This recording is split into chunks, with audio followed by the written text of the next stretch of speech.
Hello and welcome to Week in Review, where Gabby and I, sorry, we're both named Gabby. That was confusing. Gabby and I, we're both named Gabby, in case you didn't get that. We're going to be talking about all the news you may have missed this week. And we're also going to be looking at your questions and your comments on Facebook. So feel free to write anything. I'm going to be looking through them, so don't ask anything like weird, but we will be answering your questions. And just so you know, everything we're talking about is on our website, Bookstr.com, and we go even more in depth in our articles. But yeah, so Gabby, you have some exciting news for us J.K. Rowling, Harry Potter, Fantastic Beasts fans. I do, and thank you, Warner Brothers. So this week on Bookstr, it covered that it was announced that Fantastic Beasts 2 is going to start filming this August. Oh, it's so exciting. Well, we've all been waiting since the first one, and we don't know what the plot of the second one is going to be yet, but it is rumored that it's going to involve Grindelwald and young Albus Dumbledore. So I'm very excited to see how that turns out. The director, David Yates, said that this movie is going to be taking place in Paris, but we don't know if they're going to be filming in Paris or if we're going to get another beautiful set like we did with the first movie. Either way, I'm very excited for this. I'm, like, jazzed. I hope that the Niffler makes another appearance. Yes, of course. It's, like, the cutest part. And we all feel for the Niffler. I mean, he, like, or she, it loves to steal shiny things. I mean, come on. That's what I do on my free time, actually. So I knew you had another thing besides writing. Yeah, well, gotta have a hobby. But you also have some Harry Potter news. I do. Have you heard of Cards Against Humanity? Yes. Do you like it? Yeah, it's fun. Have you heard of Cards Against Muggles? No, but I have now. And does it not sound like the best game ever? No, that sounds totally fun. So yeah, some Harry Potter fans created a game called Cards Against Muggles. I don't know what the cards look like because as soon as it went on sale, it sold out within days. Mm-hmm. And I'm not even sure why it didn't get sold out within minutes. That's true. Right? That's fair. Because the Harry Potter fans snatched that merchandise up. But it was made by a company called Forbidden Forest Crafts, which specializes in fandom merchandise. Mm-hmm. And honestly, that's a genius move because fans love merchandise. Yeah, absolutely. Myself included. But yeah, so it's only sold in the U.S. right now, and there's a waiting list. But that just means that fans worldwide have to start thinking up a Cards Against Muggles game. Yeah, I hope it gets released worldwide. I think so many people would love to play that game. Yeah, but so far the game has only been released by creators. Okay. So that's why, I mean, the creators, the fans of who created the game, which is why there aren't that many games yet. Mm-hmm. And in more interesting Harry Potter news, have you ever wanted to try Butterbeer? Well, of course. Have you ever wanted to try Butterbeer ice cream? Yeah. Well, now you can. The ice cream company Yinglings created an ice cream called Butterbeer ice cream. Okay. It's made up of buttercream, butterscotch, with a butterscotch swirl. Which, sorry, I was saying butterscotch squirrel before, and I actually said it correctly, which bravo to you. Good job. I was ready to jump in with a squirrel joke, though. But yeah, so to me it sounds more like butterscotch ice cream, which we discussed also sounds delicious. Mm-hmm. And I'm wondering what you thought butterbeer ever tasted like. Well, I always imagined butterbeer would have like some vanilla notes to it, to sound very like I'm a connoisseur, as if I'm a connoisseur of butterbeer. And yeah, just very smooth, I would imagine. I imagine drinking like a foamy butter drink with sugar. That doesn't sound as good. No, I know. That's what I hoped, but. Yeah, and that's all we have for Harry Potter news. I mean, I'm sure there's more, but Neil Gaiman said some interesting things about books. Yeah, so this week on Bookstr, I covered a speech Neil Gaiman gave. Neil Gaiman, wonderful author, always an advocate for libraries and books and reading. He gave a speech on how our future depends upon books. So this, of course, caught my eye, as it caught many people's eyes. And in it, he talks about why books are going to be important and why we need them. It's important because, future generations have to read. You learn so much from reading books as a kid. I know I certainly have. And, of course, public libraries are so necessary. Like, they provide information for free, not only just books, but internet, movies. And Neil Gaiman understands that, and he understands the importance of it.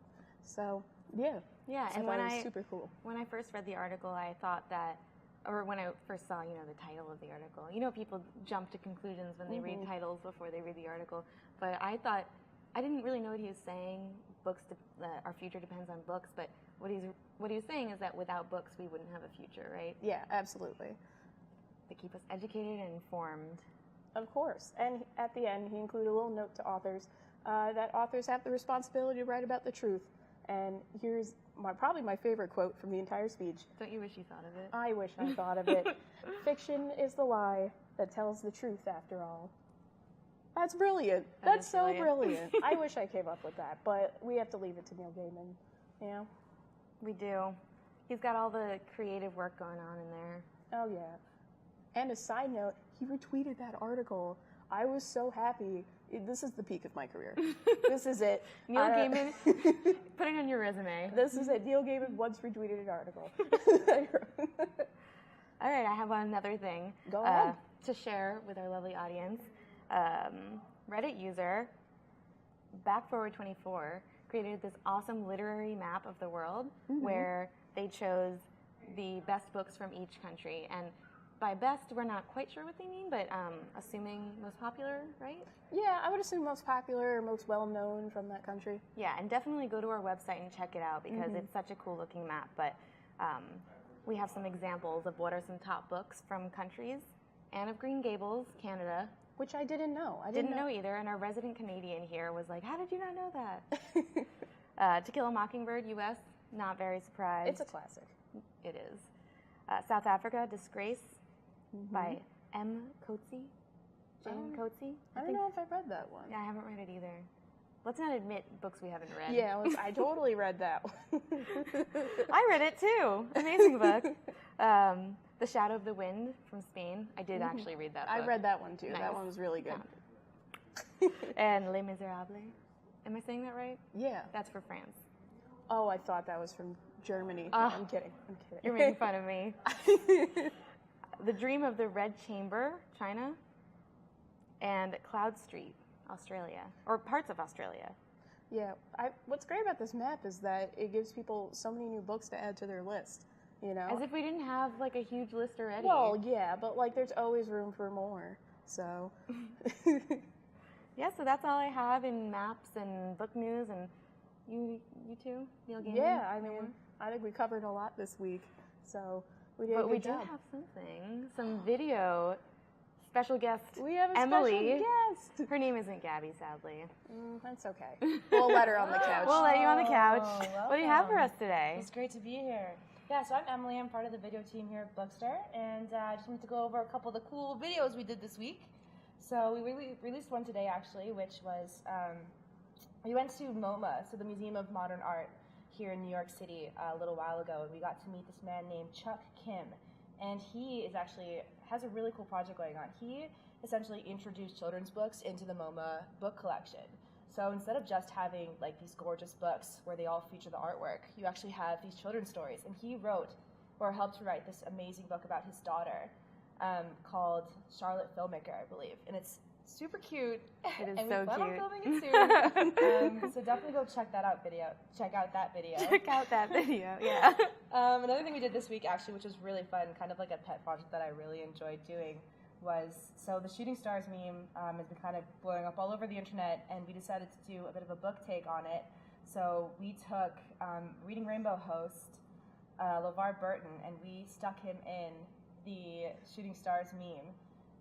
So that was a blast. Go check that out. I think it's hilarious, personally. It is really funny. I really enjoyed doing it. Minus the fact that we got that song stuck in everyone's head for the entirety of last week. There aren't even lyrics in it, so it's just like, there are, but they're minor, so it's just a tune stuck in our head. Yeah, and it haunts us, like when we go to sleep, that's all you can really hear. In a hilarious way, that's worth checking out the video for. Absolutely. We also have a really cool Facebook Live coming up tomorrow with HarperCollins. It's part of our weekly HarperCollins Live series. So we're going to be talking actually about interns.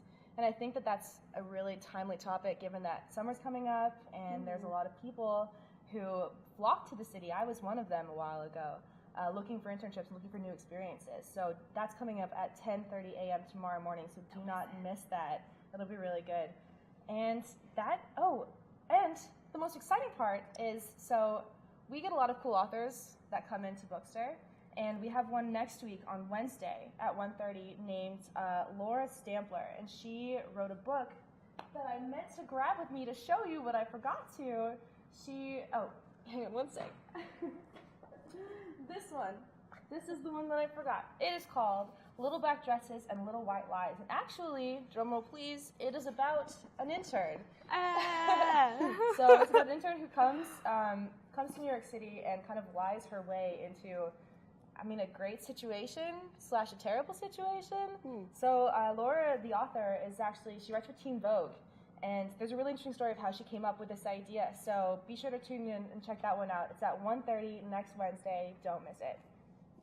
And that's kind of all I have for video. That's it? That's only like 14 things. I know. I do a lot of videos here at Bookstr. Well, if that's all you have for us, and Gabby has nothing else, and Gabby has nothing else, thank you so much for... I wanted to shout out to Vernon for saying hey, and hey, what our Vernon. favorite sci-fi books were. Oh. And I don't really have one personally. But I actually kind of don't like sci-fi, which I don't want to get into right now. But my favorite sci-fi I ever read was, The Hitchhiker's Guide to the Galaxy. Oh, I was going to say that one. Okay, It is then I considered sci-fi, enjoy yeah. that book as well. I like sci-fi in the end. We have a unanimous decision then. Yeah, I was Hitchhiker's definitely Guide. going to say that. Hitchhiker's one. Guide. So good. Awesome. Thank you for the question. Yeah, thank you, Vernon.